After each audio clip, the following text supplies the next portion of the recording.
পশ্চিমবাংলার ইতিহাস এবং তার জন্ম বৃত্তান্ত নিয়ে সাম্প্রতিককালে অনেক অর্ধসত্য প্রচারিত হচ্ছে, অনেক ফলস ন্যারেটিভ বানানোর চেষ্টা হচ্ছে এবং সেই পরিপ্রেক্ষিতে আজকে আমাদের প্রদেশ কংগ্রেসের তরফ থেকে আমাদের বক্তব্য রাখা হবে। আজকে এখানে উপস্থিত আছেন, তখন জন্ম হয়নি, একটু যারা বয়স্ক তারা জানেন যে বহুদিন আগের থেকে কলকাতার ডকের নাম নেতাজি সুভাষ ডক।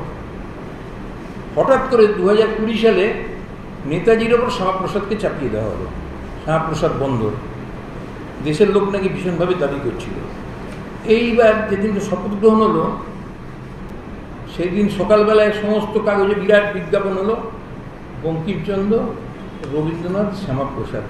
আচ্ছা, শ্যামাপ্রসাদ কি বঙ্কিমচন্দ্র চট্টোপাধ্যায় এবং রবীন্দ্রনাথ ঠাকুরের সঙ্গে যান? তার নাম কি যায় কোনোভাবে? বলা হচ্ছে শ্যামাপ্রসাদের বাংলা।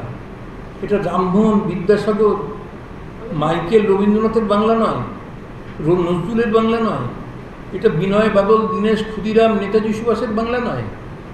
এমনকি আমাদের দেশ পশ্চিমবঙ্গের প্রথম যে 4 জন মুখ্যমন্ত্রী প্রত্যেকে স্বাধীনতা সংগ্রামী, ডক্টর প্রফুল্ল ঘোষ, বিধানচন্দ্র রায়, প্রফুল্ল সেন এবং অজয় মুখার্জি, প্রত্যেকে স্বাধীনতা সংগ্রামী।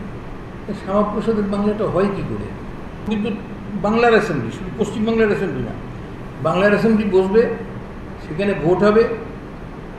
প্রথম ভোটটা হবে সমগ্র বাংলা কোথায় যেতে চায়, ভারতে না পাকিস্তানে।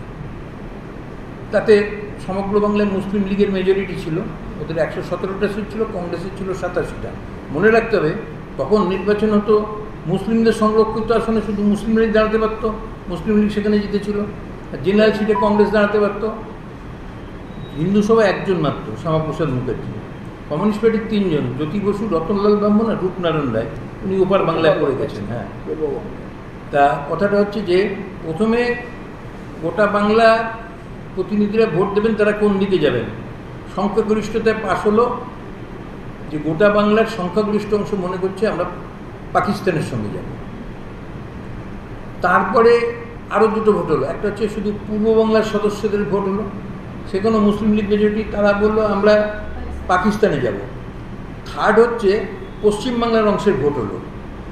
এটা বলাই ছিল কোনো একটা অংশ যদি বলে, কোনো একটা অংশের মেজরিটি পোর্শন যদি বলে যে আমি ভারতে যাব, পাকিস্তানে যাব, সেটাই মানতে হবে।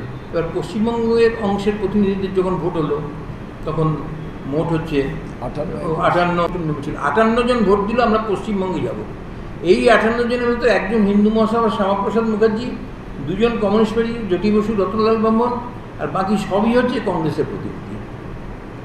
তাহলে শ্যামাপ্রসাদ মুখার্জি পশ্চিমবাংলার জনক, এটা কী করে হবে? এইটা দেখে মাইকেল মধুসূদন দত্ত লিখেছিলেন কত বছর আগে, ত্রিকালদর্শী পুরুষ তো, অলিক পুণ্যাট্য রঙে মজে লোকে দারবঙ্গে, নিরখিয়া প্রাণে নাহি সয়। এটা কি কারো সহ্য হচ্ছে এই যে দল ভাঙাভাঙির খেলা? এখন কথাটা হচ্ছে যে